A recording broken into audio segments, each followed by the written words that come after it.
কলাগুলো আবার কালো হয়ে গেছে। ইস, তাহলে কি ফেলে দেব? একদম না, বানিয়ে নেব healthy and tasty banana walnut cake.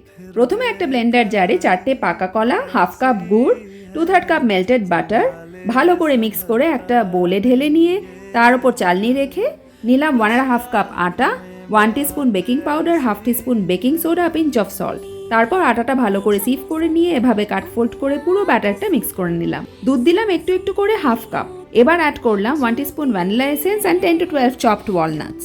এবার একটা প্যানে অয়েল ব্রাশ করে ড্রেসিং পেপার আটকে ব্যাটার দিয়ে ওপরে আরও কিছুটা ওয়ালনাটস ছড়িয়ে প্যানটা একটু করে ট্যাপ করে নিলাম। গ্যাসের ফ্লেমটা লো মিডিয়াম রেখে একটা ভারী কড়াই বসিয়ে ঢাকা দিয়ে 5-7 মিনিট গরম করে একটা জাল বা বাটি বসিয়ে তার উপর কেক টিন রেখে 45 to 50 মিনিটস ঢাকা দিয়ে লো মিডিয়াম ফ্লেমে বেক করে গ্যাস অফ করে আরও 10 মিনিট রেখে তারপর বের করে ঠান্ডা হলে ডিমোল্ড করে নিলেই ready soft and spongy banana walnut cake.